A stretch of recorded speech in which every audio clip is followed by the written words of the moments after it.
All right, welcome back. We're here, Row 26, another podcast. You know the deal.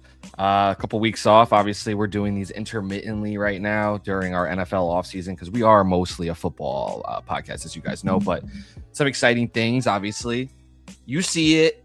We're here trying to figure out, see who's going to come play the Knicks in these conference finals. Western Conference Finals is set. We'll definitely do a preview of that. Maybe talk about some exciting offensive rookies. I know a lot of you out there are doing your fantasy, like dynasty drafts with your rookie drafts. So maybe we'll talk about that a little bit, a little PGA championship, see what we get to. But Johnny, it's good to see you, bro. I see you're in the new digs, bro. How you living? Living good, living large. Things are going well. We got a lot going on. I mean, no reason to hesitate. Let's get right into it. Let me go first, wax a little poetic on the Knicks, and take a little bit of a victory lap for myself in terms of the Tom Thibodeau call-out couldn't be more prevalent in how this season has played out. From last year going to having 3 guys in the top 5 in minutes and 4 guys in the top 10 in minutes, to this year 1 guy in the top 20 in minutes. And I'm just a guessing man. Let me see if I can guess who that is. 1 guy's in the top 20 in minutes on the Knicks, you're saying? Yes. Mikal. No, I think it's Brunson. Let me double Really? check. Yeah. I was only guessing Mikal because he plays, he has the consecutive game streak. So he does like the 82 games every single season. But he might not play like legitimately. Well, it's minutes per game is what the stat is. Oh, like the average minutes per game? Okay, yeah, gotcha. yeah. So what's Brunson, like 34 if I was guessing? If he's not 35 exactly. Yeah, okay. And he's the only one in the top 20. And like I said, last year there were 3 guys in the top 5, 4 guys in the top 10. And now this year when they're playing a team like the Sixers, and in the fourth quarter of the Sixers game, they had 15 points, 20 points, 15 points. Like, they couldn't last in the fourth quarter, and the Knicks were fresh as a daisy. And I'm not here to say Mike Brown is the best coach or Tom Thibodeau is the worst coach, but Tom Thibodeau did not know how to manage minutes in today's NBA, where everyone's concerned about workload going into the playoffs. He ran those guys into the ground, and you saw it in the playoffs, and they'd get banged up. And to be fair, OG got banged up again, so maybe that's just something that happens with him because he played so fucking hard. But you could tell that series, they had the way fresher legs. Landry Shamit's getting way more minutes than he did in last year's playoffs. Deuce McBride is getting way more minutes than he did in last year's playoffs. And against the Sixers, that was a huge X factor. And they look great. They look fresh. And they picked up the right guys, just to echo the sentiment, like to add on to the bench. Clarkson has melded into our DNA of defense and extra passing. Can't tell you how many times that extra pass that he did to Shamit when he could have easily just been the scorer that he was previously when he won the 6th man, and just like that, that guy off the bench that always likes to shoot. Bro, it's infectious. You can see how infectious it is. And then obviously Alvarado being the New Yorker, and like obviously that New York twang that he has, and like being like a Puerto Rican New Yorker, like he just fits the MO of our city. So it's the pieces that they put together. It's like really, really selective, but really smart. A lot of people defended Tibbs, like, oh, like even when Randall got hurt that year, they're like, oh, well, he separated his shoulder. What's he supposed to do? Well, he was in the game when they were up 16 in the fourth quarter with 5 minutes left. Crazy. I remember that distinctly. Yeah, absolutely. That's the issue there. It's like, yes, is that injury because like the fatigue of the minutes? Maybe not, because of separated shoulder injury, but he's in the game when he shouldn't be. That's the point. I mean, it's just unnecessary to have him in the game, and and like I said, the rest of the NBA has adjusted. Everyone does load management. They have to put in rules. The guys have to play 65 games to be eligible for awards at this point. And they're making exceptions based on no, he was really hurt. He wasn't just taking games off. It took the whole league to be like, you should not be ripping this award away from, for example, I think it was Cade Cunningham was up for MVP honors and whatever. And but he was at that 64, 63 game mark. We're talking really just so off the the idea of what we're even talking about, because I don't think there's a more valuable player to their team than Cade Cunningham. You probably could put the argument up. It's crazy that someone misses that. The rule is still you can miss 20% of the season and be an NBA MVP is crazy. Yeah. But it is that's just the way the game is going, and I'm not going to be the old man yelling at clouds. I understand it. I understand why teams do it. And to be fair, I don't watch the NBA regular season anyway. I watch maybe 2 or 3 games a month, some highlights here and there. Yeah. But I watch every single night of the NBA playoffs I'm watching. So I'd rather them be healthier then and, have the guys ready to go in the playoffs because that's a different brand of basketball that I want to watch. Seeing Paul George in the playoffs with Joel Embiid, with Maxey, like that's what everyone was waiting for. If it's not going to work out and he doesn't have all the legs, he's still an older player and they have a lean roster, like you're saying. So in the fourth quarter, their legs are gone. Like that stuff is peeking its head. That's a roster construction issue. That's not necessarily falling on Paul George because he's an older player. Oh, definitely. That's why, Daryl Morey got fired. I mean, you see Paul Reed coming in for Detroit and playing good, meaningful minutes. Like, they could have used him. They didn't have to let him go. Paul Reed was a Sixer. He's so good. I don't understand. They traded Jared McCain, who was exactly what they needed, to the best team in basketball. And they're saying, like, oh, we couldn't find – a way to get him into the game. If like the Thunder with a way superior roster have ways to get him into the game, there's no reason why the Sixers shouldn't find a way to get him into the game. Yeah, right? It's because Paul George doesn't want to go in the paint and he won't play the 4. And that's exactly what they were like. Okay, fine. Like we have Edgecombe, we have Oubre, we have Maxey, we have what's his name? What's the other guy? The other guard's name that they were playing? What's his name? John? Not Maxey.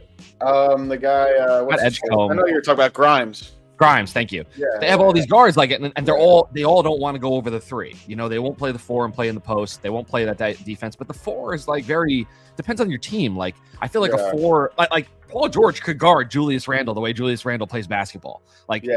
It's almost like someone was telling me recently, like, is he a strong safety or a free safety? I'm like, that's not really a thing anymore. It's just like do you play in the box, do you play the run more, or do you play the coverage more? Like, you should be able to do both. And it's like in the NBA, I look at it now, it's like 2 guards, 2 forwards, and a center. Correct. Not necessarily a 3 and a 4, or even a 1 and a 2.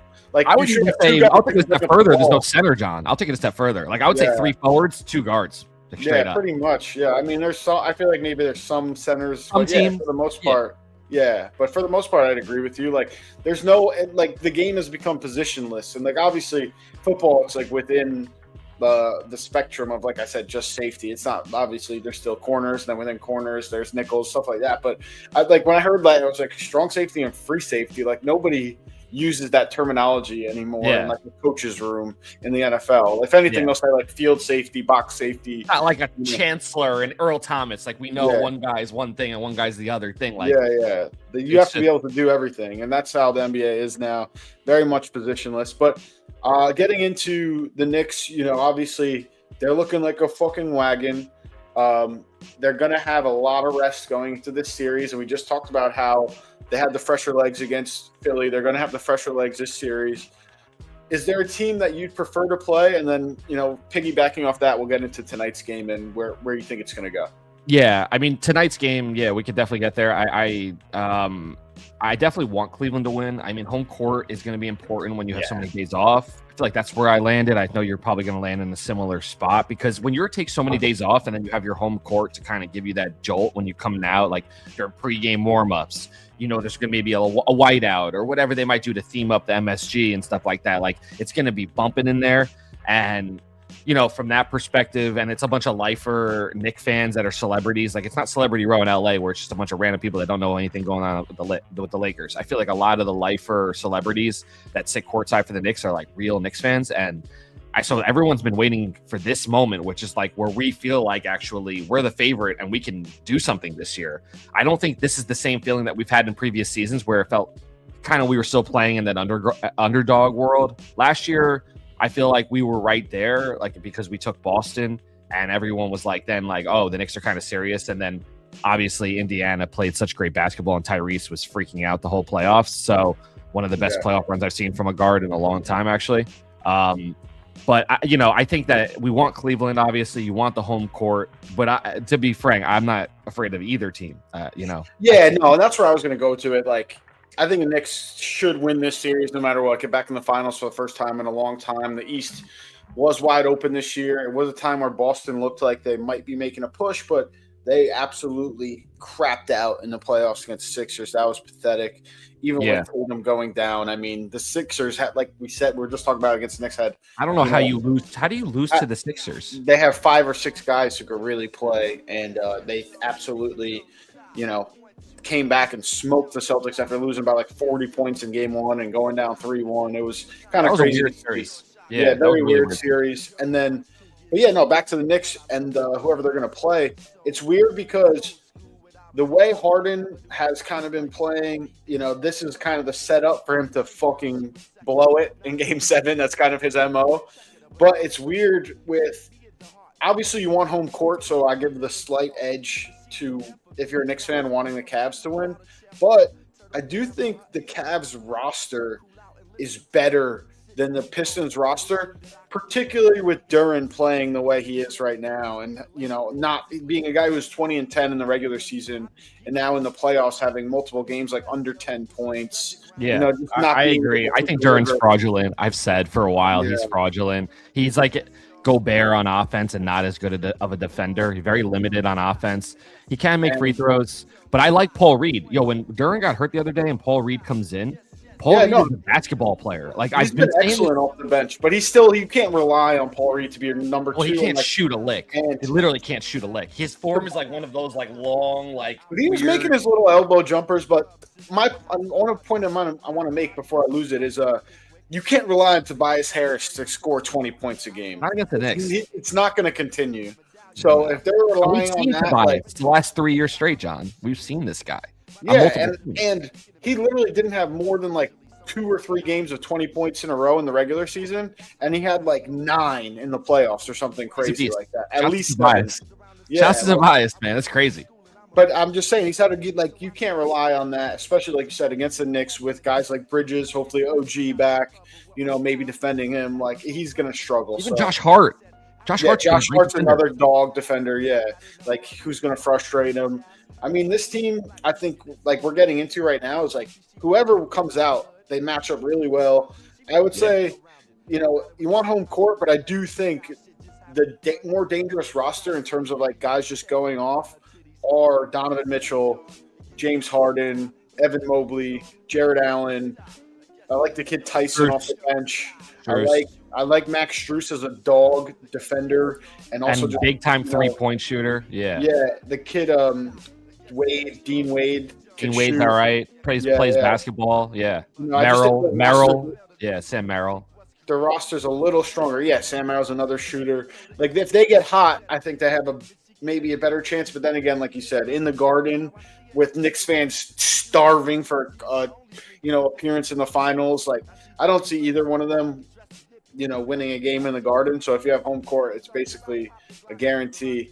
And I'm watching the Yankees and the Mets right now. I got shades of Luis Castillo, Bo Bichette dropping a pop-up. And no way. I'm not watching. What's going on over there? Yeah, they're up to 5-1 now. The Yankees are. They scored 4 runs this inning off of some. They heard your blasphemy that you said that we were going. You guys were going for a sweep. They were like, no. They took out Peralta and put him in Naya, and he's. Well, I mean, I guess that's not his fault. That pop up. That's not his fault. He got left with. Yeah, but he gave up a hit, and then the rookie pitching for the Yankees today. I think he started at least as like an opener. I don't know if he stayed in the game. Here. 4 innings, 5 hits, one earned run. He's finding it. Okay, Elmer. Okay. Yeah, Elmer's playing pretty good. But yeah, back to the NBA. Oh my God, Ben Rice, your boy, homered again today. I didn't even see this.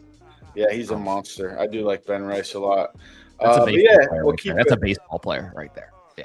We'll keep it moving with the NBA, though. We can keep updating this. Yeah, just to put a period on what you were saying. I agree with you completely. I think the Knicks are the wagon. I definitely think the Knicks are the favorite. I think they need to just keep pretending like nothing's actually happening. Their disposition coming out in Game 3 and Game 4 really showed a lot to me in years past. Those are games maybe they would give up, just take their foot off the pedal, try to come back to the Garden and win in Game 5, like finishing it in Philly, giving OG the extra rest. Like I love all that. And every time the Sixers got close in Game 3 or Game 4, then they just pulled away. Yeah, 100%. And as long as they keep sharing the basketball and they keep flip-flopping with Towns being like they seem to have 3 offenses is also the other thing I've been saying is like Mikal now has been doing more of like getting the ball at the top of the key and kind of from his Nets days and just making a play. And I think that's been super helpful. And when they do the high trap on Brunson, Mikal's been flashing to the foul line and like he can take that midi or just take a 1 dribble pound, like straight layup to the goal right there. Like I think that's been helpful. And the last thing I'll say is if Josh Hart makes the 3, the Knicks are basically, you can't beat them. If Josh Hart makes his 3s, because they usually put their weakest defender on him and have him slack to try to double Towns, different guys, whatever, and like shade to different areas of the court. When Josh Hart's making his 3, it makes it basically a one-on-one across the court, and you can't guard Brunson one-on-one.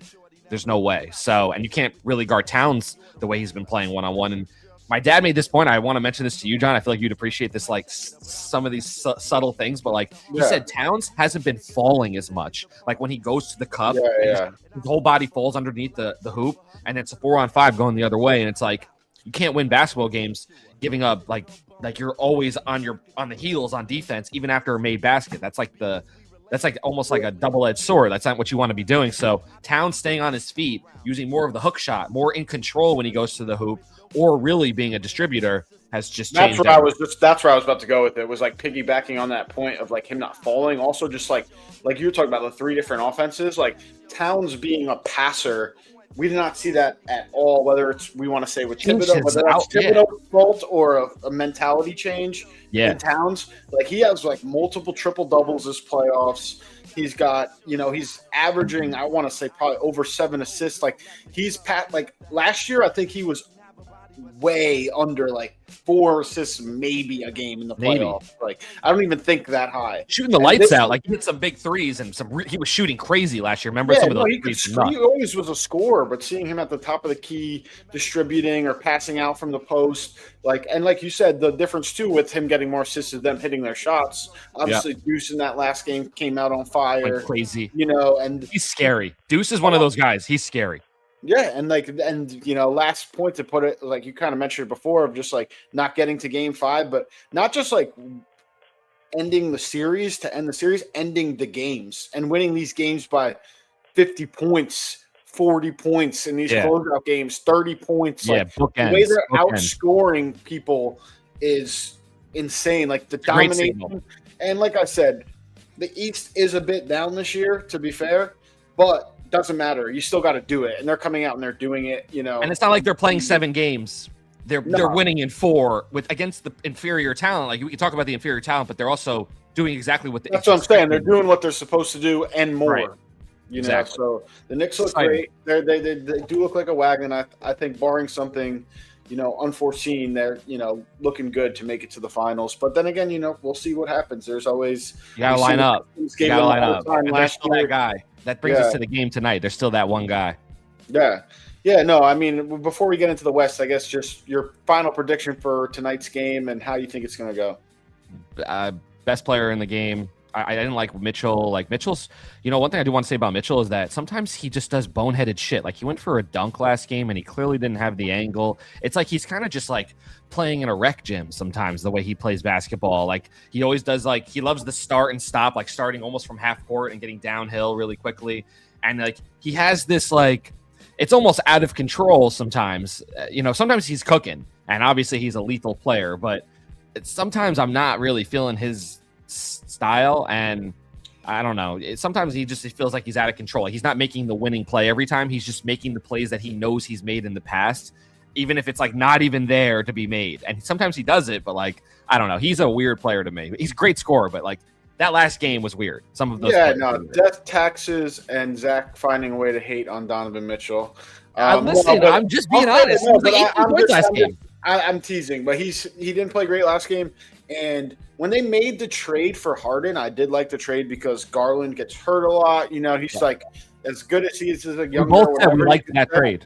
Yeah, I liked the James Harden move for the Cavs, but I didn't like it because I thought James Harden would be the guy in the playoffs in certain games. I like last game he was the guy. The game before that he made those back-to-back threes, and then a bucket before that on a floater, like to score 8 points in a row for them to like close out the game. That's when I made the comment in the group chat, like the most enigmatic player in NBA history. Like I don't understand that you could be so good in some playoff games and so bad in other ones. Like, and I mean, like we've seen him in the past, like 4 points, 7 turnovers, 6 assists on 1 of 8, 2 of 14 shooting. Like sometimes he doesn't even get to the attempts, John. Like he'll just like take himself out of the game offensively. Like he literally won't shoot the ball. His attempts are in single digits. That's ridiculous. Yeah, no, it's crazy. So, but all that to say, like Donovan Mitchell needs to be that guy for them to win tonight. Most likely, unless because I don't anticipate James Harden having a great game 7. Historically, that hasn't been the case. But I will say, like we talk about Donovan Mitchell being the best player in this series, like.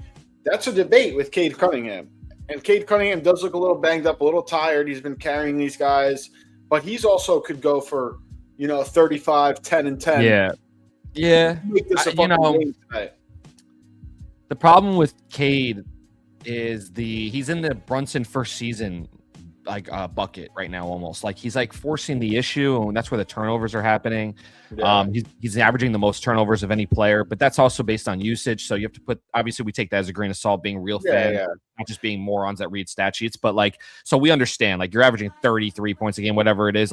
You can't have it both ways. It's not a talented roster. You're subject to turn over the ball. I guarantee half of those turnovers are not necessarily on Cade. It's the player not doing exactly what Cade in his head sees, maybe, or it's just a miss, whatever. There's a lot of reasons why turnovers happen, not just Cade throwing the ball away. So turnovers, grain of salt, but I still think that like you said, the roster is everything. So if Cleveland can get up on them early and Detroit is already moving, they start feeling like they have to bring in bench players. One of their bench players they've been playing, I forget his name, it starts with an S. He played a couple of games for them, and he's like a spark plug. He's like a new young player. I really didn't even know him before this playoff series. I know the guy Jenkins. No, Jenkins is the guy that he's been playing all season for them with the Dreads. He's a good player. Yeah. He's a solid player, subject to go off. They have another player. Hang on, I'll pull it right now. But the main thing that I'm saying is that Detroit, if they get jumped early, they're going to feel like they need to go to the bench for offense. Paul Reed's a better offensive player than Duran. They're going to go to that Jenkins to get instant offense. Yeah. They go to their bench early, and they don't find that offense. And then Cleveland's bench starts coming in, and Merrill, like you talked about, and Strus start banging some threes. Yep. And it's more like Game 5 when they won on the road, Cleveland. Yeah. It would not shock me if Cleveland figured out a way to win this game. I don't feel like Detroit's roster is better. I feel like Detroit is the best player, but the rest of the roster is actually weaker, in my opinion, than the agree. Hardaway and Beasley. So I will say that's where I fall in. Let me look up look him up. I really like Cade a lot. I think he's a great player, but I do think he needs a second gear. He's always in slow motion, which is that kind of Paul Pierce. Like a Cobra. I get it, that change of pace. It's but he also at the same time he's a little bit of that we talk about Najee Harris running with jeans on. Sometimes I'm yo, explode. You have even Brunson makes a move and he'll get to the lane quick. He's actually nifty. Yeah. No, I'll see Cade, he'll have kind of a step and then step back and shoot a jumper. Instead of just go exploding into the basket and jamming just getting a layup or get a foul or he's even we talk about Pierce, but he plays old Paul Pierce when he's very low to the ground. When he's 22. Paul Pierce, when he was young, would fucking go to the basket. That's true. Paul Pierce would bang it on you early. That's a good point. Great shout. Yeah, with Antoine Walker, those days, Paul Pierce was. I can distinctly remember in the playoffs, he had one dunk where he pulled it back, and it was when they went to the conference finals against the Nets, those years for Paul Pierce. Yes, that's what Cade Cunningham should be doing, but I feel like he's plays like an old Paul Pierce when he still is young. I feel like he's tired and he has to carry so much that he thinks in his head, I'm not going to expose my energy by. And maybe he's a bit banged up. Maybe he has some injuries, and like I said, I don't watch a ton of regular season Pistons games, but I've watched. 4 or 5 at least, more probably, of the full Pistons games in the playoffs. And I'm does this guy have a second gear? Does this guy have a drive game? I was talking about Marcus Sasser. I haven't Sasser. He's played the last 2 games. He had a couple big moments last game. He's a guy that, is no one knows about. It's there's not a lot of scouting on him. So it's he could play But if you're relying on him, that's troublesome. Yeah, of course. And also, this team has other players that have hit threes versus the Knicks in the Garden before. Kevin Herter's just lurking on the Detroit bench. Really, if it's up to me, I feel like we've had Cleveland's number over the years, and Garland's been the guy that's really to fuck up the Knicks. So it's Strus when he was on Miami, had some games against the Knicks as well. Knicks are so traumatized. We were so traumatized. We know all these players from all these years, and especially the last 4 different uniforms, but different uniforms, subject to go off in the Garden type guys. Duncan Robinson, I can see that guy going for 30 against the Knicks in the Garden. Final prediction: Detroit's final prediction. I got the home team. I got the best player. Okay, all right. I'll go with the Cavs. I think Donovan Mitchell. I think takes over. James Harden, maybe shits the bed, but if he doesn't, then I think if James Harden plays well, I think there's no way the Cavs lose, kind of thing. Fire. And if he doesn't play well, I think they could still win with Donovan Mitchell and the other guys. Nothing would surprise us in this game. The only thing that would surprise us would be a blowout either way, I think. Yeah, I think this game will be close. I agree. I think I like the under too. I don't know what the line is, so maybe I shouldn't say that. But I think it'll be low It will scoring. be a game 7. You know the deal in game 7. It gets muggy out there. Yeah, and the refs usually let them play a little bit. But yeah, we'll get into and Western Conference Finals we've been waiting for. One more thing I want to talk about is that overtime game, and people talk about like there was no foul called on that like Asar Thompson at the end of the game. It's like that if they called that there, that would be such a weak call that there. Like they were fighting for the ball. I get maybe he tripped them a little. You're under 30 years old. I understand why you're clamoring for a call there. Like I get it. If you want like a less than a second left, 3/4 of the court away from the basket foul to like decide the game, like come on a loose ball. It was a great defensive play by them to force overtime and not let the Cavs win in regulation. Right. Like let's not clamor for like 2 free throws for Asar Thompson with half a second left, 3/4 of the court away from the basket on a loose ball. Like, yeah, I get it. Maybe by the letter of the law, it's a foul. I hate their coach, by the way. I think Detroit's coach, Bickerstaff, is the most annoying coach in the NBA. Yeah, his name is very like appropriate, Bicker. Like he's bickering all the time. Yeah, that's absolutely true. He wears the cloth of his last name. There's no question. His face is just fucking irritating. Yeah. Mike Brown's face is irritating too in a different way. He's a gaffer. Michael Brown's like the open mouth laugher type of guy, like one of those guys. Like it's like saliva just living on the edges of his mouth, like just fucking psycho. Young Mets are stepping up here. Your boy. We got 5-3 making it a RBI double. Honestly, I love this kid Ewing that the Mets just brought up. I know. I was about to sell. I said he came up in a big spot the other day, and he rifled. He crushed one, but it went straight to Judge. I think he's 2 for 2 for today with a walk and a stolen base. And now I want to talk about that game. We'll talk about them in a second, but I do want to talk about the West a little bit. No, of course, no. We'll break down the West series. I was just updating as the game goes. Look at him, he's fucking flying on the base pass. I love this kid Ewing. Down to the West. Where I want to start is just an overall opinion on the Thunder. I feel like I'm in a place as a sports fan where I'm like, do I appreciate greatness because they are a great team, or do I hate their brand of basketball? And I'm stuck in the middle because they are a fucking beast team. Like you see the Lakers playing their heart out, winning the first half, just to get absolutely dominated in the second half. And they're playing their heart out, up by 7. Yeah, like just to get playing their heart out, just to like barely win a first half, and then in the second half just get dominated by a team that's just far superior. And obviously the Lakers were down Luka. I think even with Luka, I think they still get swept.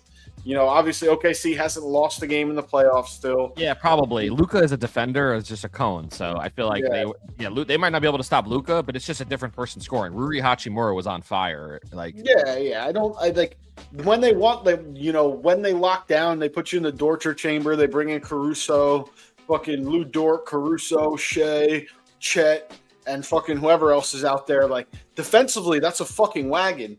Offensively, they're kind of fucking boring though. Like Shea's great. I'll say this. This kid, AJ Mitchell, is nasty. He's Brunson light. Like he's Brunson light. Like I know I'm not throwing that around. I would never throw that around like lightly. You know how I consider Brunson. And I mean their team is just so fucking good. Their team is so fucking good, and they walked into the guy who's gonna be his own. AJ Mitchell's gonna lead his own team. Kaysen Wallace, fucking McCain, like all these guys, like they're just Isaiah Joe, Jalen Williams, Isaiah Joe, another former Sixer, Jalen. And also the guy Champagny on Spurs, former Sixer. We can do this all day long. Sixers are an embarrassment of a franchise. It's really and Daryl Morey got fired, so But you gotta love to see all the former Sixers playing against each other in Western Conference Finals. Just a glorious thing. But yeah, ridiculous. But and then they have Hartenstein, who we don't even mention, who's one of the best. That's what I'm saying. Hartenstein's pass he made, I think it was like the guy wasn't even open, and he did this bounce pass, and it's just nasty. Like his passing that floater in the lane that he hits, like he's disgusting. Chet, like finally starting to use his size, whatever he's got, like that. He's always been an awesome defender, help defender, amazing. Yeah, I mean, he's always comes across the lane just as good as anybody else. The only guy better than him maybe is Wemby, obviously. Yeah, exactly. But they're so, and also just getting into that, like they have someone who obviously can't match Wemby, but is probably as close as you can find in terms him of and Zay. length. That's You know, good. yeah, I yeah. feel good. There's not much better. Like you said, there's not much. You're not going to find But a guy.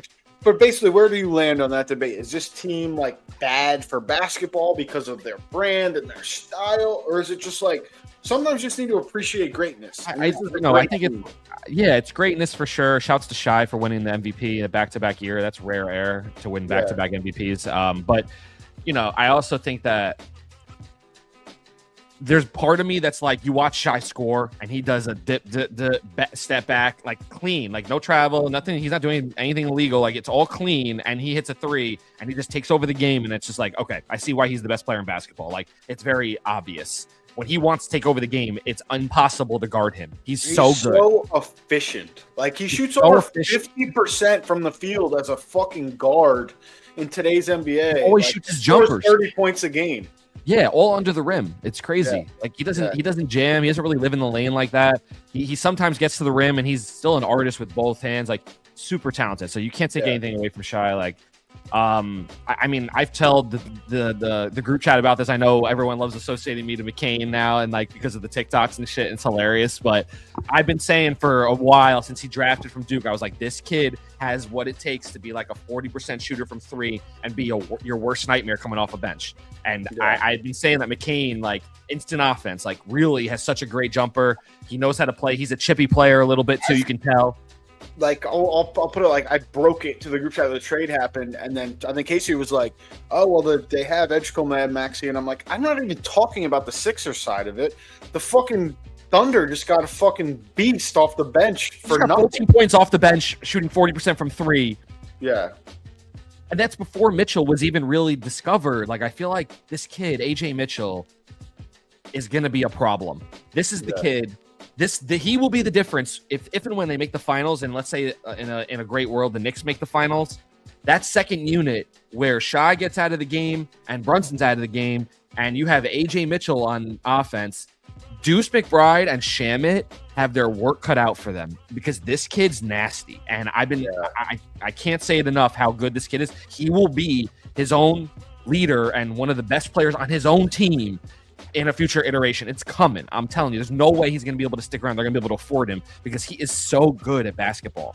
So good. Before we get too far ahead of ourselves, we're talking about Knicks and the Thunder matchup. Spurs are in their own right also an awesome team. Yeah, cool and team. I just want to say, I said this early in the season or halfway through the season, whatever you want to put it, when we were talking about the Spurs, could they get to the finals this year? Someone was like, yeah, you've been on them. I got the Spurs to make the Western Conference Finals. I'm like, that's not a hot take. They're fucking second in the West all season. It's I'm like, it's lukewarm, John. It's lukewarm. It's not hot, but it's lukewarm because they're so young.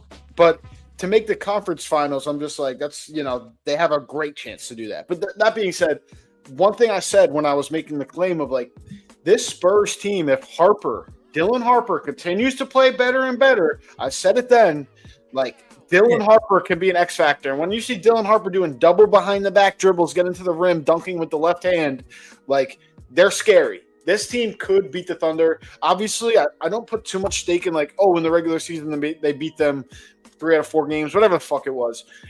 I'm not too invested in that because we know NBA regular season and how it is.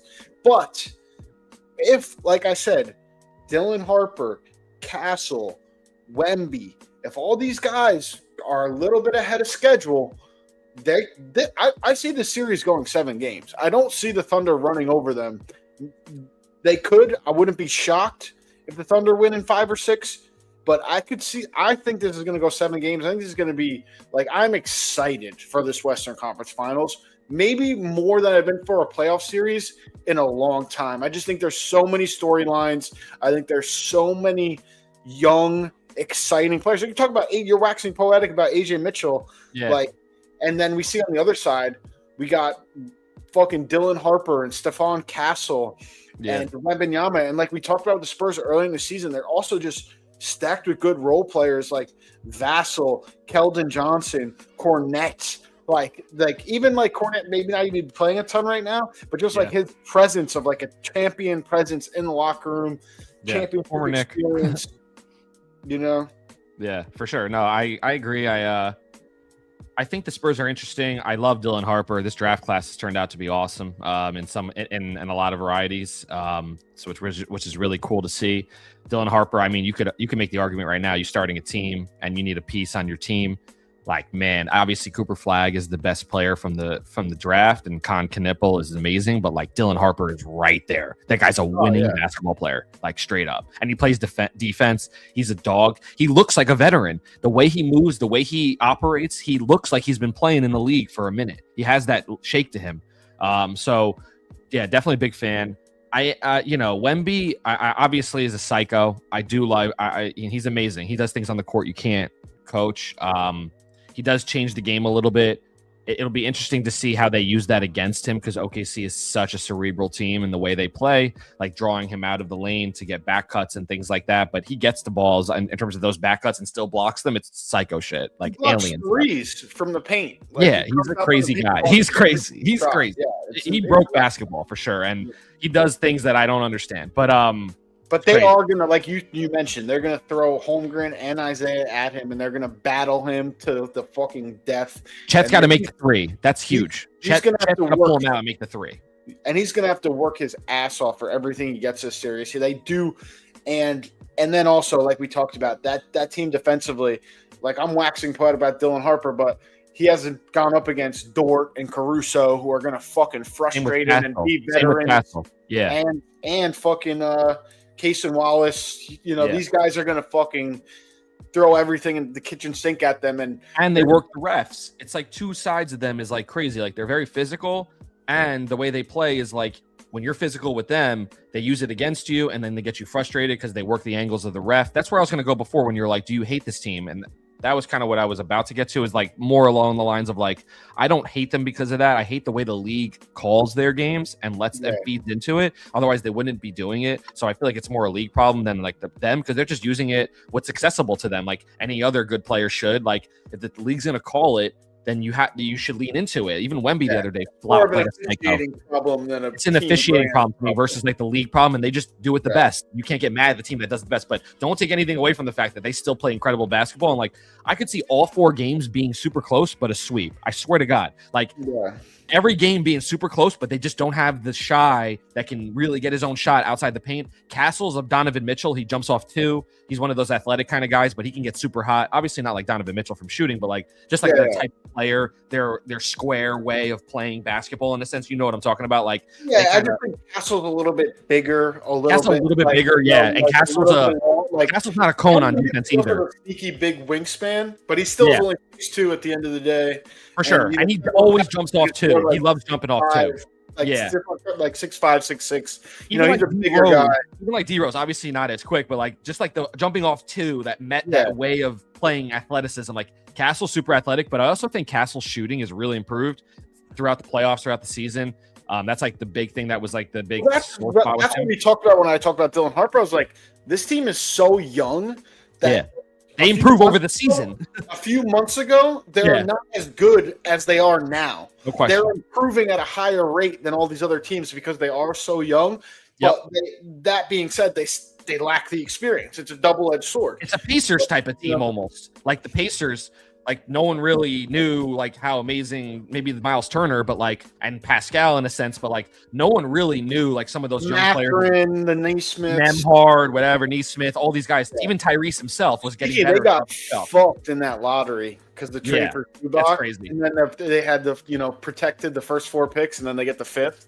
So that trade looks terrible now that they gave up the 5th pick, Mathurin, other stuff just for Zubac, basically. The Clippers and Zubac, they're going to get off that contract. He's like 12 to 15 a year, so they're going to have to shave him anyway because it's not going to be a winning program. So why are you paying him? It's going to be the ugliest look. It's an ugly look. That was a bad trade. The Clippers stole that one from them. But and Mathurin's a dog. Mathurin's a dog too. Yeah, no, it's a tough. That's going to look tough in a couple of years. But if this series goes 7, like you said, I think the Spurs could win it. I also, like I just said, I would not be surprised that these games are close, and then as you get to the end, guys like AJ Mitchell and Shai, they've been clutch all playoffs. They just know how to close out games. Maybe it's a gentleman's sweep, but like that's really where I've landed with this series. Like, this OKC plays winning basketball. They figure it out. I think we kind of not to pat ourselves on the back so hard we push ourselves off a ledge and look stupid, but I think it's really going to come down to Case and Wallace and those guys, Caruso and Dort, and if Harper and Castle can overcome that pressure and still be able to contribute and play really good games. And I think there's going to be games where they can and games where they can't. Fox has to play out of his mind too. Yeah, I mean, we haven't even mentioned Fox because I do as good as Fox is, I think he'll be good. I don't think he'll be great. I think he'll be good enough for them to he'll be fine. He needs to realize the moment. He's very talented. He's the fastest player on the court. He needs to realize the moment and get 20 points a game. If he elevates, then they have a really good shot. But I think it's more about those X factor guys who kind of, like we said, are younger, who are going to I think Fox will be steady. I don't think he'll be amazing, or I don't think he'll be bad. We just have never seen him so deep in the playoffs, and he's always been talented. But, you can't get outperformed by A.J. Mitchell. It's just not going to happen. No, but he's always had heart. I remember even at Kentucky, Yeah, he's definitely a dog, for sure. Yeah. I like Fox. I think we're kind of, right on it, where it's, kind of going to be the young guys, if they could overcome this experience. Veteran team, of, like I said, these great defenders that are going to hound them if they can, knock, like you were talking about, it almost reminds me, this is a weird kind of analogy, but when the Flyers just beat the Penguins in the first round, they just made it a fight and the Penguins bought into it as opposed to just kind of rising above it. Being more talented and knowing who the fuck you are. They're going to lose a fight. The Spurs are going to lose a fight to the Thunder. If it's going to be a gritty, nasty dog versus dog fight, they're going to lose. But if they can kind of just ignore that, if you will, to an extent, and just kind of play their game, pass the ball around. Yeah, it's be fast, exciting, flowy, efficient, and try to run and get out in transition, and not try to dog versus dog them. Then they have a shot. But if they try to play to, like you mentioned, the dog fight, the refs, if they're both going to complain to the refs, the Thunder are going to win those complaints because they just are the tougher, more physical. They're less niftier, and they've been doing lose their head and get a technical or a fucking flagrant elbow swing. We haven't mentioned yet. That was fucking lethal, vicious. That should have been a suspension. I can't believe that they just kicked him out. I was kind of shocked too that he didn't miss a game. That's literally Meta World Peace, the same type of play. Yeah, well, the thing is, I do think they do a little bit of reputation. If you have a reputation for something like that, you're more likely to get a suspension. Wemby's chippy. Wemby is chippy, though. No, he is, and I've always said Wemby, he's tall and skinny, but he's got muscle to him. I've said that forever. He's not as skinny as other big, tall guys we've seen before. He seems like the guy that's been pushed around a long ass time because he's been skinny and he's gotten tired of it, and it has created this demeanor of I don't give a fuck now. I'm the biggest guy on the court. He's always, and like I said, even when he was first getting drafted, there was a picture of him with no shirt on in the locker room, and I'm like, yeah, he's skinny. Don't get me wrong, but he's got more muscle than a lot of Durant coming out of college. He was more muscular than Kevin Durant coming out of college. Yeah, I agree. Durant was a twig. Durant is still a twig. Yeah. That commercial with Durant where it starts at his feet and it goes up his legs, bro, it's a twig. Yeah. Wemby had some shoulder definition, some chest. He definitely wasn't. He'll yam it on you too. He's not afraid of getting contact. For sure. He's not afraid of any of that. Whoever his strength and training guy was good. He didn't make him too bulky where it's this is gonna hurt him. Can't move. Rudy feels like he's so shoulder bulked out that sometimes I feel like Rudy can't even really move quickly. Yeah, offensively he had 0 points the last game. He just doesn't have he can't move like that. He's great on defense and he can he's tall and you still can't back him down and muscle him. There was the whole talk of when Wemby played who was it? Fucking just one of a big fatter guy in a junior, Olympics, whatever, fucking FIBA thing. And they bullied him a little bit, a 6'8" guy who had muscle, but it's he was also still 17 at the time, it's all that's not he's gonna fucking grow into his frame and everything. So no, I think that it's going to be a great series. I think we could put a bow on it and kind of get into the questions, the quiz. I do want to talk about, before we get into that, just for a second here, the PGA Championship is going off right now. We got Sunday right now. A lot of movements going on. I got a bunch of dead tickets there. Yeah, I was checking your guys' tickets. I was following along. Like, you guys were like one off on basically every ticket. It's crazy. Like one guy is just didn't make the cut or like wasn't in it. But shouts to Justin Thomas. He's right there, stroke behind, and Ludwig, our boy. I love Ludwig Aberg. He's the man. Yeah. He's amazing. He's like the prototype, is kind of what I call him. John Rahm is still hanging around. Rory McIlroy is 2 strokes behind the lead. Scotty is 3 strokes behind. Got the biggest names in golf right now, really fighting for this major. And seems like the scores are a little bit better today from just looking across. Like some of the people that have already finished, like Justin Thomas is in the house at 65. It's a great score for round 4. Kurt Kitayama, 63. He shot today to get himself back in the race. If he didn't shoot a 75 in round 3, Kitayama could have been in the fold here for the win. I think Jake was on that. Definitely. He's a great golfer. Matt Fitzpatrick with a 65 today as well. These scores are crazy. Alex Noren, 66. Crazy scores. But some guys like Cameron Young, obviously, who was projected to win this tournament and came in so hot. He shot a 70 today, finished at even par for the tournament. Kind of a shocker there. But yeah, Matt Fitzpatrick, he finished, he had a great day today, but still plus or -2 or whatever in the tournament, going to push the top 20. Yeah.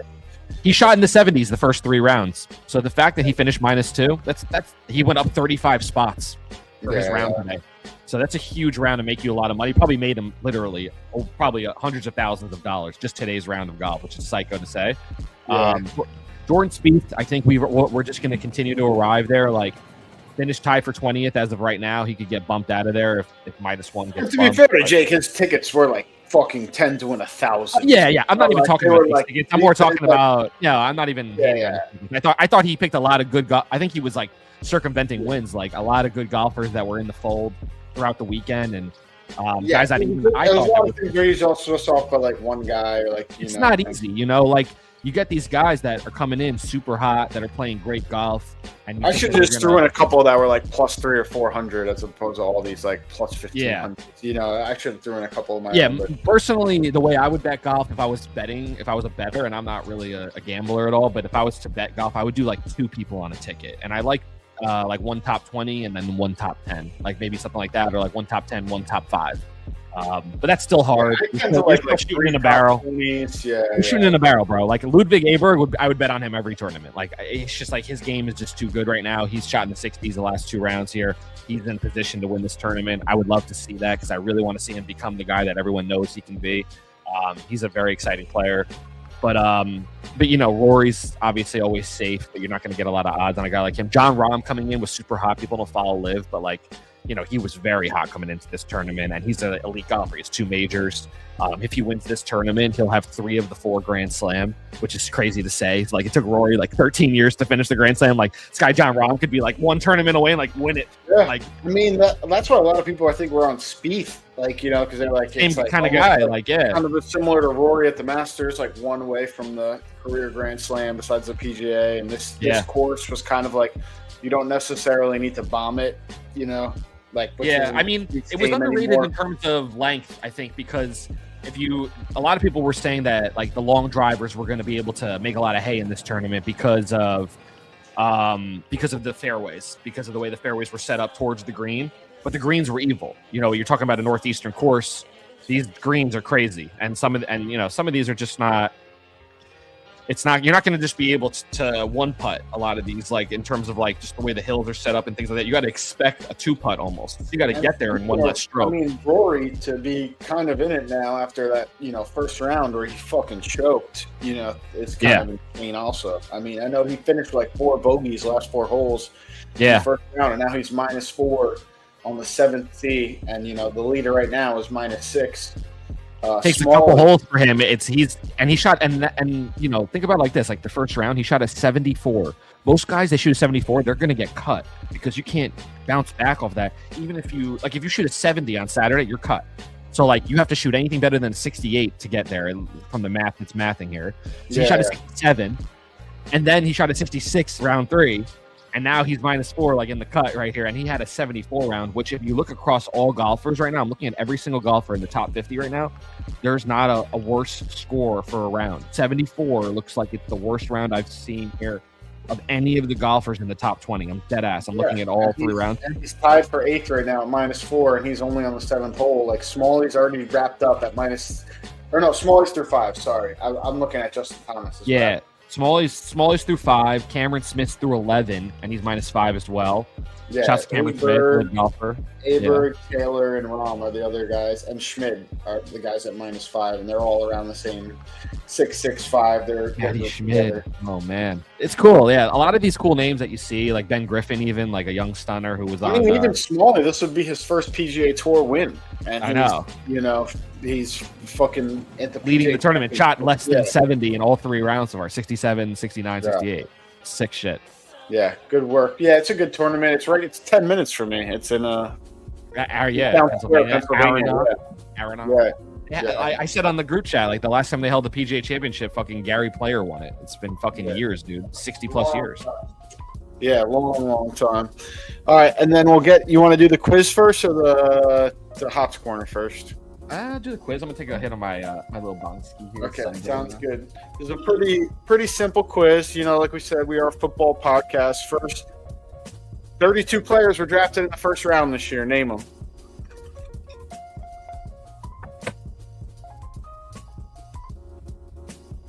Oh man, I think 16 would be very good. Like, to be fair, I'm not. All right, you know what I mean? Like, because the linemen are hard to know. You know what I mean? And stuff like that. Yeah. Ty Simpson and Mendoza. I'll take 2 off the board there quickly. There you go. 13 to the Rams and Jeremiah Love and Price will take off the board. Okay, number 3 to the Cardinals and number 32 to the Seahawks. Big fan of Price coming into the season for fantasy. Some of these I won't know the teams now that I'm looking at them. I'm like trying to remember, but I know a lot of them. We'll do Mansour to the Chiefs. Yep. Mansour Delane. LSU there. Corner. We'll do Arvell Reese to the Giants. We'll do Mayuga to the Giants. Take both those. Mayuga, but close enough. Mayuga. I'm still working on that pronunciation. It's new for me. It's new. Mayuga. That's how you say it, Mayuga? Like Maui Yoga. Francis Mayuga. Yeah. Maui Oga. Okay. Watch, I'm not saying it right, but that's how it's spelled at least. Bailey. David Bailey is his name? Correct. Number 2 to the Jets. All right. Let's see here. Let's get into it. Sadiq. Kenyon Sadiq. Kenyon Sadiq. I couldn't remember his first name. Sorry. If you give me a last name, you're good. The tight end. Yeah. I'll give you position probably. I'll give you the team that you're drafted to. A lot of stuff, but sometimes I can't remember the full name. No, that's fine. Last name is fine. Jordan Tyson. Jordan Tyson, number 8 to the Saints, Arizona State. Carnell Tate, number 4 to the Titans out of Ohio State.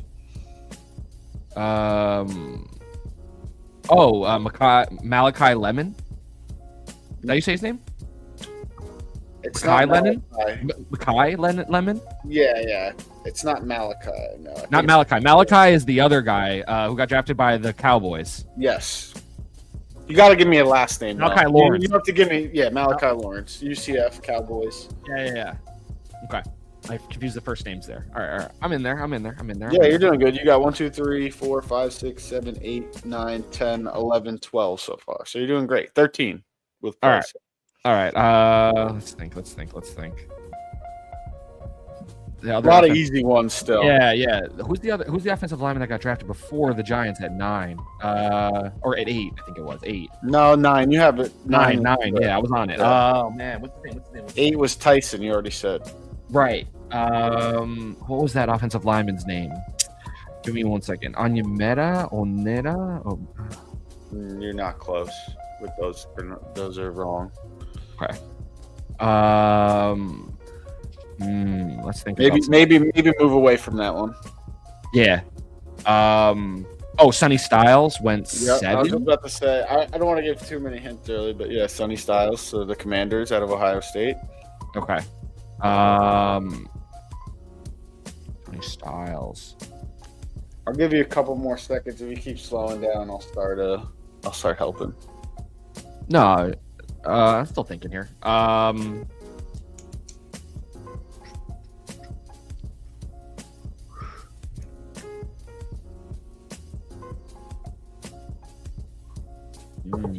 Some super gimmies left. Super gimmies. I would say. The Jets drafted the tight end and the. You already said Malachi Lawrence for your guy. I said Lemon for the Eagles. Let's think here. Let's think. Rams took Ty Simpson. Who did Cardinals took Love? Who did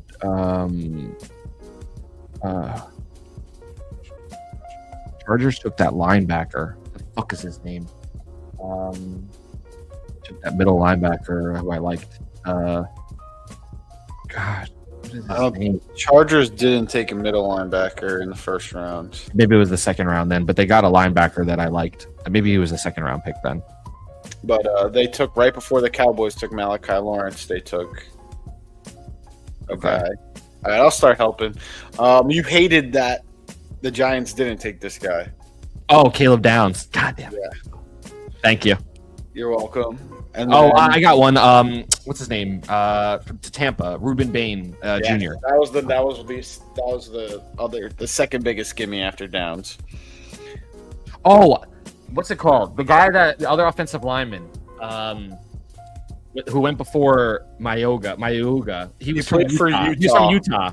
Yeah. Utah. Yeah, correct. Oh, Fano. Yeah, correct. I don't think I can remember his first name. Something with an S. I think I remember seeing S. Fano. Spencer Fano. Spencer. Okay, there we go. And then the Dolphins. So you have the first 11. The Dolphins picked 12. The Cowboys straight up one pick with the Dolphins swapped. They took the lineman from Alabama. Oh, I remember seeing his face. Super jumps off the page. But also didn't have a great season. Yeah, I remember. I kind of wanted him for the Giants. I didn't even think about Yoga, but Proctor is his last name. Yes. Caden Proctor. Yeah. I think this is one of these receivers, Boston or Concepcion was the first round pick. I think it was Concepcion. Correct, for the Browns. Yeah, for the Browns.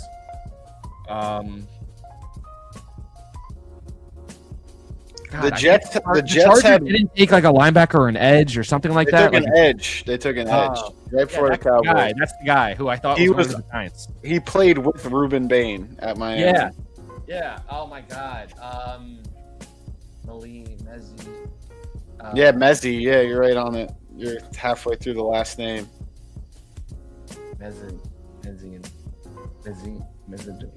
Mezzador? Yeah, Hakeem Mezzador, correct. Mezzador. The white boy went to Chicago, the safety. Yes. From Oregon. Thieneman, yes, good. Thieneman. I'll give you that one. Reviving right now. I don't think I have any more, though. The Jets took a wide receiver from Indiana. Oh, Omar Cooper. Yes. That's a first-round pick? I didn't know that. 30th. Holy shit. Jets had a crazy draft. Wow. This edge from Auburn was picked 31st. Stud. I need a clue. Probably don't got that one. His last name is the same as a Rams Hall of Fame running back. Hall of Fame running back? I mean, Falk? Yes, Keldrick Falk. Yeah. That's just like, you're just like, yeah. Yeah. A D lineman from Clemson went 29th. That was to the Chiefs, right? Yes. Yeah, I saw this when I saw the Mansour kid. They put up both names that they drafted. Peter something. Peter Woods. Yeah, I would have never got that. This guy at 27th is a cornerback from San Diego State. He has the same name as a running back who rushed for 2,000 yards one year. The same name? Same first and last name. Same first and last name. Who's rushed for 2,000 yards. All right, Derrick Henry. I don't know. Sean Alexander. I don't think Sean Alexander. Did Sean Alexander get 2,000? Maybe. No, he never went for 2,000. I think he won the rushing title, but I don't think he had 2,000. CJ2K. Oh, Chris Johnson. Okay. Yeah. Very football name. How many Chris Johnsons have there been in the NFL history? I wonder. Probably a lot. Decent amount. The other guy is another lineman from Utah. Oh, he's Hawaiian too, or something like that, or yeah, like whatever. both two syllables. Both Yeah. both consonant vowel consonant vowel. These types of names, whatever. Like Fano, consonant vowel, same as they always end in a U or an A. Yeah, it ends in a U. Yeah. Lomu. Yeah. What's his first name? I think it's Charles, honestly. I'm not sure. I just wrote down Lomu. Let me look it up right now. Hold on. Lomu. I think it's Charles Lomu. Caleb Lomu. Close. Caleb. And then the rest of these are tough. The one is the Penn State guard at 14. I don't know how to pronounce his first name. His last name is like Iovane. Oh, he's French? Ione? No, he's Hawaiian too. It's like Iovane. I don't know that guy. And then 17 was Blake Miller. He's a lineman. Like I said, the lineman would be hard.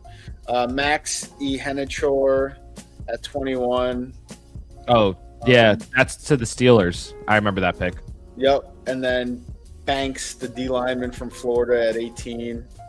And then Freeland at 19. But yeah, those were, I wouldn't have got those either, to be fair.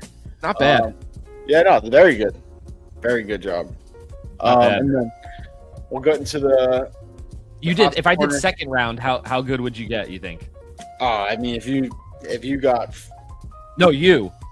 Second round? Oh, I don't know. Probably 10, maybe. Do I do a flip quiz right now? No, not right this second.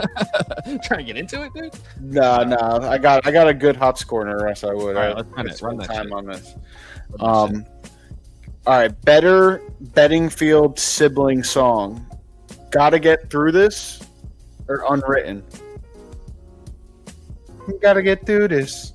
Yeah. The rest is still unwritten. I think I'm not on that. I think I got to get through this just because. For sure. Got to get through this, but it's just the least painful. No, that's a banger. Best Subway Series moment, World Series excluded.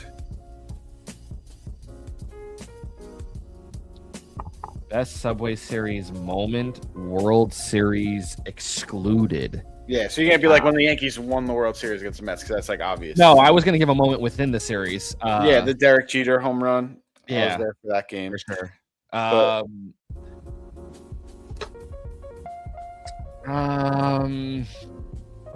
That's tough. I don't know. That's an interesting question.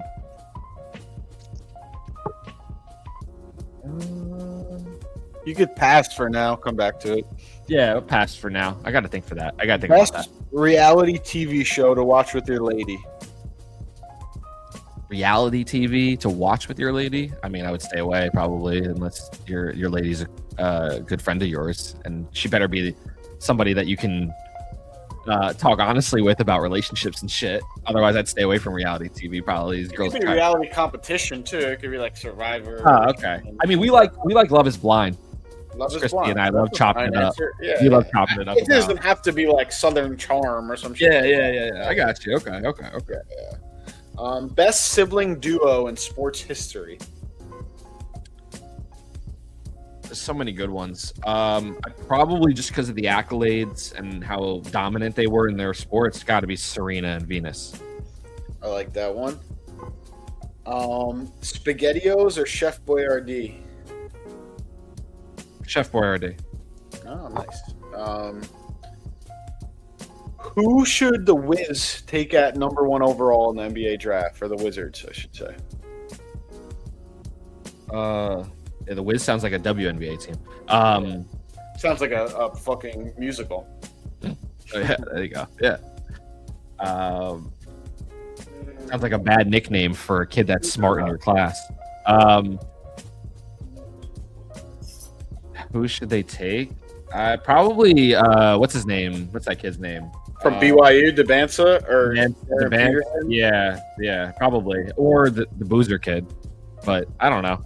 I don't really like any of these guys coming out from what I've seen. I've only seen limited bits, but like, not a huge fan of this draft class. I like the younger brother actually of the Boozers, the guard, Caden. That's crazy. That's a crazy take. But we'll go with you're saying Boozer number 1 overall, the older one, or? No, I would take DeBansa number 1. Okay. How many Amazon packages does your household receive weekly? Weekly? Yeah. Probably on average of less than one. Wow. Okay. That's crazy. We ordered last week, but that was the first time we ordered in a number of weeks. Usually I pick things up in person on my way home. Best World Cup memory. Oh, definitely when Italy won the World Cup, because I was actually in Italy when it happened. Oh, that's sick. Yeah, they were flipping cars and shit was on fire. That was against France with the headbutt and all of that. Yeah, Zinedine Zidane. Zidane. Yeah, Totti. That team. I'll never forget that team. Yeah. Favorite philosopher? I don't know. You would count him as a philosopher? I would say he's more of an author, I guess, but Schopenhauer is definitely a guy that people would say falls into the guise of philosopher, but I don't know. That's maybe a stretch title for him. Maybe like I'll Nietzsche. give it to you if you want. Nietzsche's good. Nietzsche's definitely a philosopher for sure. Yeah, Nietzsche's a good one too. I always liked. There's some good ones out there for sure. That's a great question. We could talk about it in the recap. Yeah, I just hit a bomb. If I'm being honest, like that, I can't even believe I pulled those two. I think it's because I've read them so much, but like there are more that are like deep cuts that I feel like are really good. We could get into it more. What NFL team that missed the playoffs last season will make it this year? I mean, I'm just going to root for my team. Let's go Giants, baby. We're trying to make the playoffs out here. Jackson Dart season, dude. All right, we'll go from the beginning. I mean, that's a kind of crazy betting field slander. Gotta get through this is a banger. But yeah. I would agree that that's a better one for sure. Unwritten, definitely.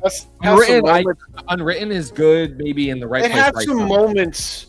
Right place, right time. Like with the choir, when like the place before you. Yeah, that's nice. The layered music and like the feeling there. You get the feels a little bit. Overall, gotta get through this way, and gotta get through this was first. And he was like banging the door for his sister to get into the industry. True. Also, like that's actually true. That's a good point. I didn't think about it from that point of view, but that adds like the cherry on top, I would say. Yeah. Daniel Bedingfield made it first, and then she almost got bigger than him, but only because he kicked the door down for her. Yeah, like was best Subway Series moment, World Series excluded. I guess we never came back to this. Oh well, I'll throw out some ideas. The Luis Castillo drop. The drop, when they came back. Yeah. Roger Clemens throwing the bat at Piazza. That one crossed my mind, but that's such a quintessential answer. I was trying to get something better than that, but I guess that's probably the biggest moment. The Castillo drop was crazy because we should have moment. I didn't say like win or like it was pretty big. Castillo drop was after a comeback, if I'm not mistaken. We were down in that game. Yeah, they were losing, and then it would have been game over. It was game over. And that was A-Rod's. Yeah, A-Rod popped that up. Yeah. That's probably the one I would lean on then.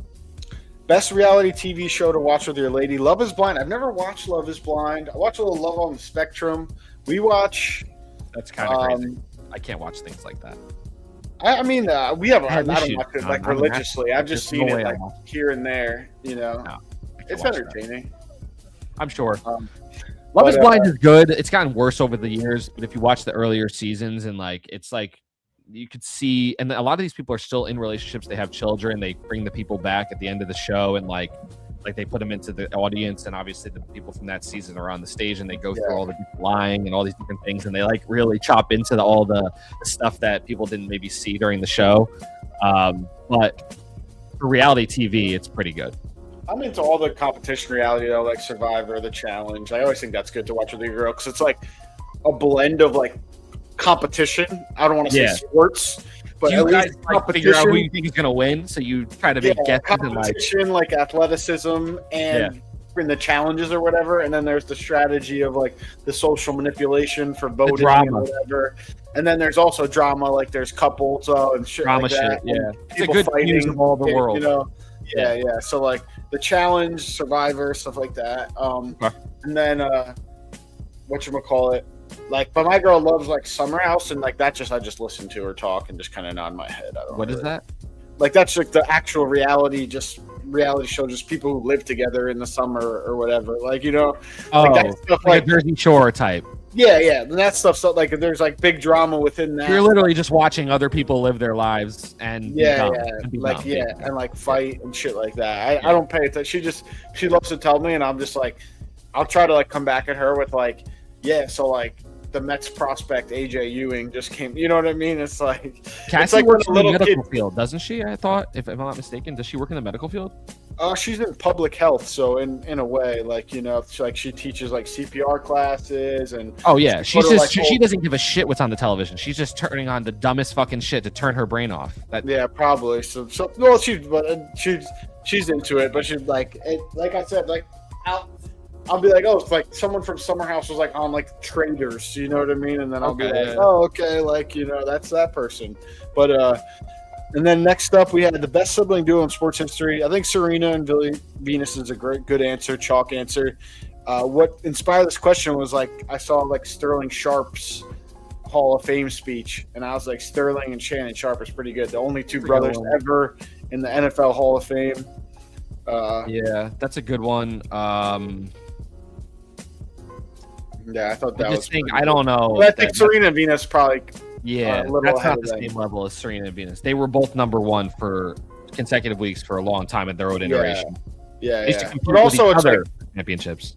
But it's also like like individual sport versus team sport. There's a lot that goes. Yeah, if we did team sport and we were just talking about two brothers that played in the same league at the same time, theoretically, you'd be hard pressed to find something better than Sterling. There might be like two Olympic wrestlers like that we don't even know, like who both won gold medals, who are brothers. I still think probably Serena and Venus, they have golds too. Like I still think probably Serena and Venus is probably cooking anyone when it comes to the individual world. But I think when you do the team thing, it's like you have both Marquise and whatever his brother's name, the Morris brothers, like whatever, like you have that type of dynamic, or the Brooke Lopez and Robin Lopez shit. Like I don't think one touches the Sterling and Shannon. That's a good one.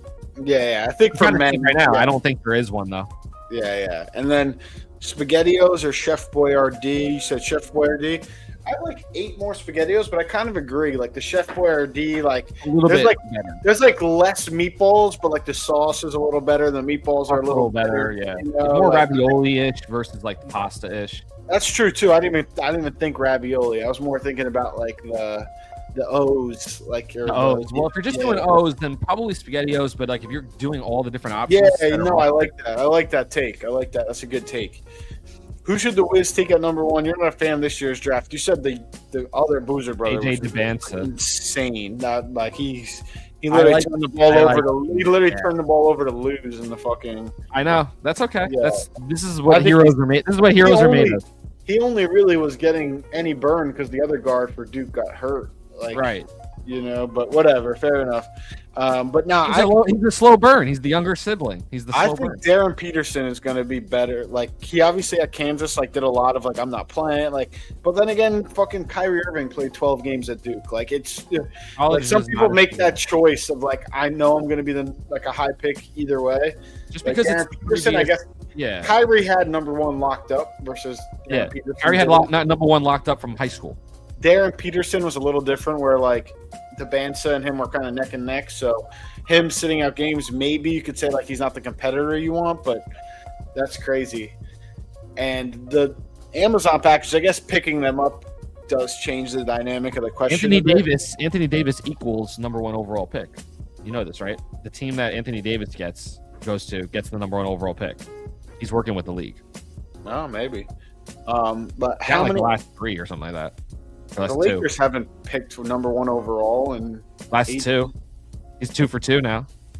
The Lakers picked number 1 overall. Dallas and now Wizards. Oh, Dallas, yeah.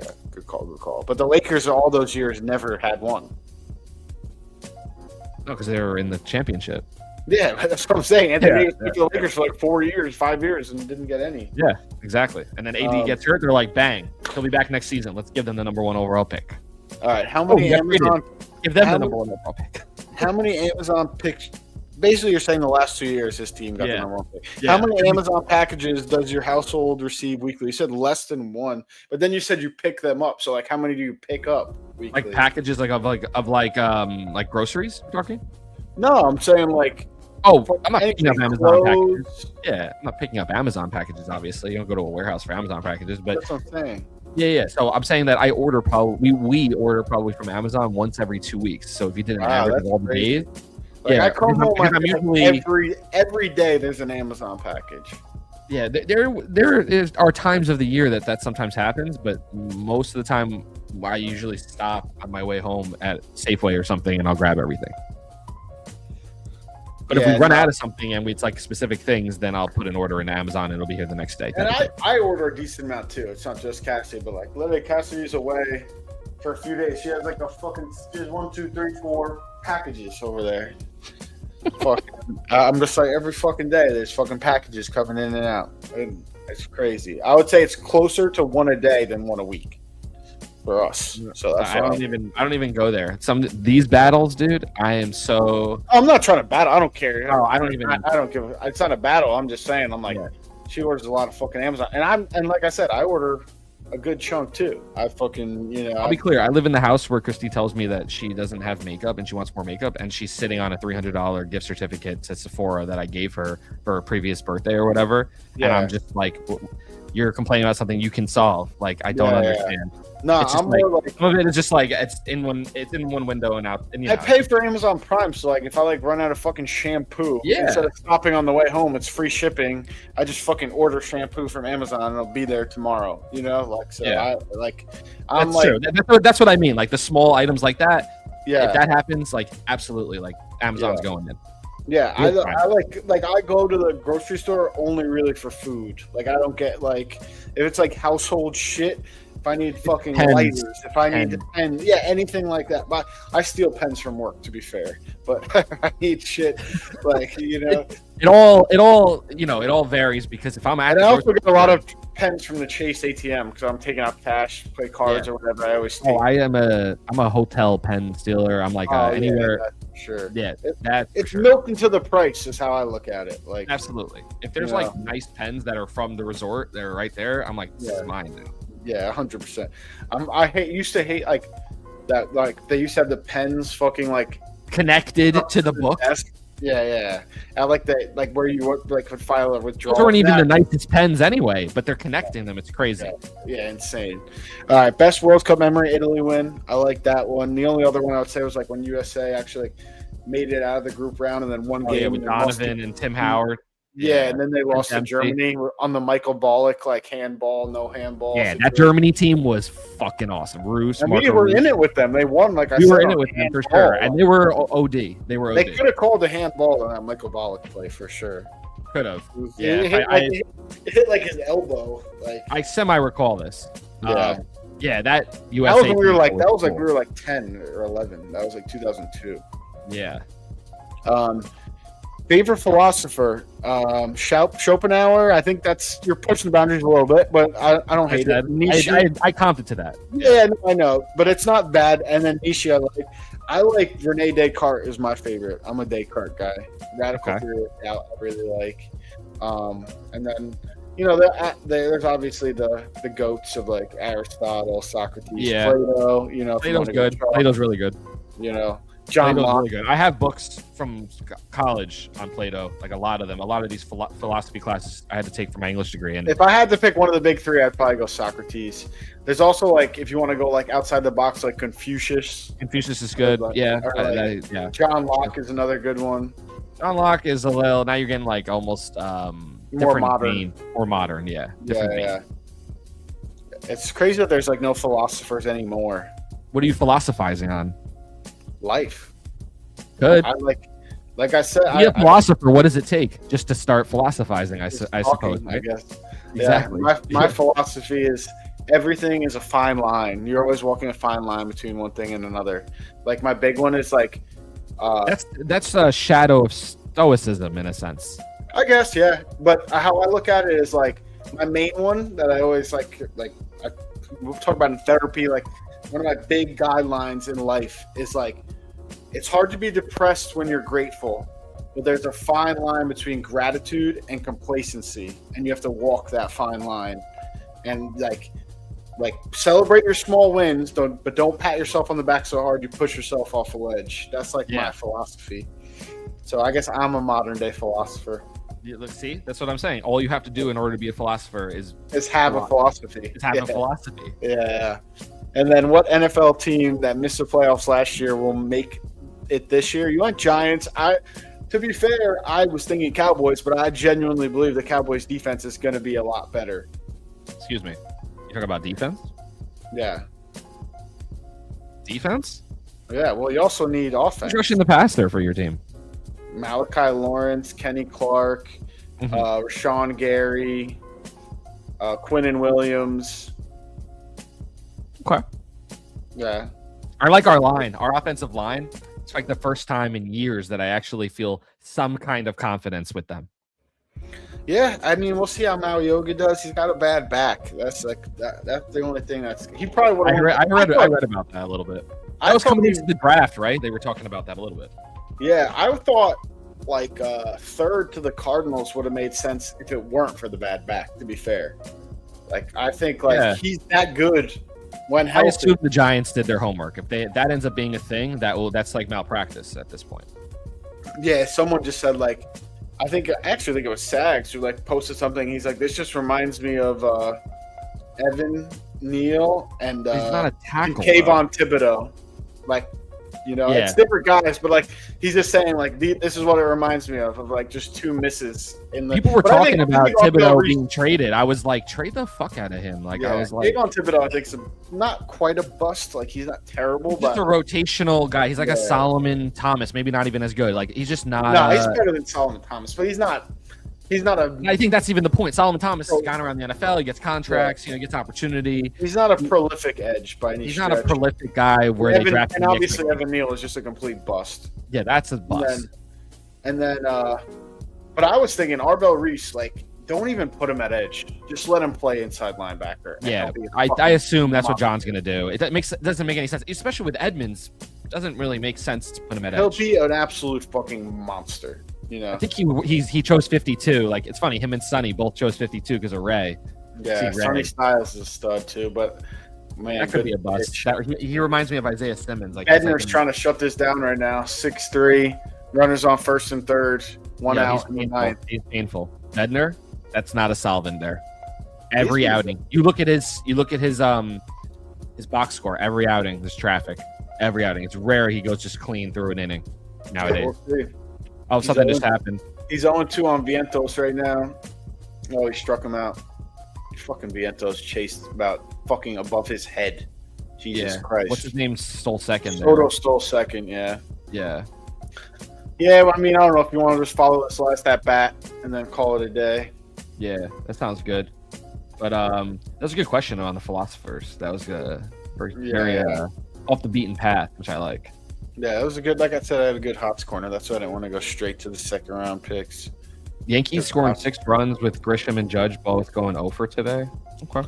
And McMahon's a waste. This guy doesn't hit the ball ever. Jesus Christ! Just foul. Oh my God! No way. Game 3-run homer. Let's go. Oh my God! I told you. What did I just say about Bednar, bro? Hey! Did I not just say it? Hi, Maya. Let's go, Maya. Let's go. I didn't say it. I did say it. Yeah, buddy. Yeah, buddy. I get some credit for that. In live form. Bednar is a problem right now. At hitting, and he just fucking crushed it. Let's go. I thought it was going to be just foul. It was just fair. Let's fucking go. Oh, my God. Are they going to win in the ninth, or is it going to go to extras? Oh, we put on the hard hat. Put the hard hat on. Put the vest on, the work vest. Let's go. That's the boys are buzzing. The boys are he buzzing. broke it on him, too. Oh, man. Oh, there we go. Ball one. He dirted the first one. You called it. You talk about you said the question. He's like, name a big Mets Yankees. Yeah, Subway Series moment. Subway Series moment, not in the World Series. I mean, hello. Yeah, that might be it. 3-run homer to tie the game with 2 outs. We'll see how the bottom game of the ninth. Is that Batty? I saw someone walk out of who's in the right behind home plate, just walk out from the concession, just you left your seat with 2 outs in the ninth. Yeah, you're fucked. What a loser. Who hit that? Tyrone Taylor. He's a defensive guy. He doesn't. He's one of the worst hitters on the team. Bro. It's just. And then Beatty's up now. I want to just while we're talking about this here. 3-0. Wow, let's go Mets. It's crazy. It just happened on the pod. It's awesome. Yeah, that was fun. And you were just talking shit about Bednar too. I know, because you know me, dude. If I say it, it comes out of my mouth. I say Ben Rice is doing well. Boom, injury. It's like just like spitting flames at all times. Imagine the responsibility. Yeah, this fucking guy, dude. Listen to this shit. Hits wise, 3, 2, 1, 1, 1, 2. What's his whip? What's his whip on the season? On the season, let me look. I don't. Walks and hits burning pitch. Fucking terrible. Hold on, I have to go to an actual. God, he fucking crushed that. Holy shit. Yeah, as I said, he cracked that. He yoked that. Yeah. His whip is 1.42. Yeah, that's not great for a closer. It's like, you know what I'm saying? Yeah, that's above. That's above league average, and he's 3.79 ERA, dude, coming into the game. What was it? 3.79. Yeah, that's not terrible, but it's not great for your closer. Closer? I mean, that's just not reliable. Sub 3. Your boy Weaver's better than that, I'm pretty sure. Oh, I don't think so. You really? He's been pretty fucking bad. Maybe he's gotten better, but the other boys worse. Weaver and Devin Williams stink. That's why I'm like, I hope they could fucking win this game right here in the bottom crazy, of the ninth. Right? Well, Devin Williams. Weaver's 3.72. It's better. Oh wow, just better. 0.02. It's better than Bednar's. Our starting can't make it up, and he has a better record. He's 2-1. Bednar's 1-3. I know. Devin Williams hasn't been the same since the Pete Alonso 3-run home run. Bednar Weaver 2 innings against the Yankees, 1 hit, no runs, and then against Detroit, his previous outing, 1 inning, 1 hit, no runs. Yeah, so like I said, his ERA it's gotten better, like with 3 straight no runs. Yeah, he's starting to cook up. Yeah, our guy Bednar, it has thrower's arm. What do they call it? Like pitcher's arm from the USA. Got a dead arm. Got a dead arm from USA. I really think so. Your boy got a dead arm. His ERA just spiked to 5.03 from 3.79 for this game. Oh, I was fucking playing. I played a poker tournament last night because we didn't record yesterday. Fucking literally playing great. I lose 3 pots. Playing online? No, I went to the casino. I lose 3 pots the whole tournament. One of them I flopped top set, pocket 8s, a bet in front of me. I raise, and then the guy, it was the flop was 8 of diamonds, 6 of diamonds, and 3 of clubs or something like that. So he's sitting on a straight draw. Yeah, exactly. The guy in the big blind or whatever, he was last to act. He had the combo draw. Yeah. And he had 4-7 of diamonds. So he calls, gets. Oh, he has the straight flush shoves. draw. Yeah, he has the combo draw, the gut shot to the straight and the flush draw. Yeah. So he shoves. Guy in front of me folds. He had overpair, whatever. I obviously call. I have the nuts, and then he fucking gets there on the river. So I flop top set and lose when I'm like 65%. It's a fine play by him, I guess. Combo yeah, draw. he's making a play, and if he just calls, it's a pretty bad play. But he's out there. Giving himself 2 cards. Yeah, I get it. It's not but I'm still in a good shot to have a massive stack. But then I double him up. Like I was only winning hands before that, so I had a good stack before that. But you had him covered though, right? Oh, by a lot. I was crushing. I literally, like I said, that was the only hand I lost at that point. And like I said, I get in winning 2 out of 3. And then later on, I build another stack, and then I go up against a big stack.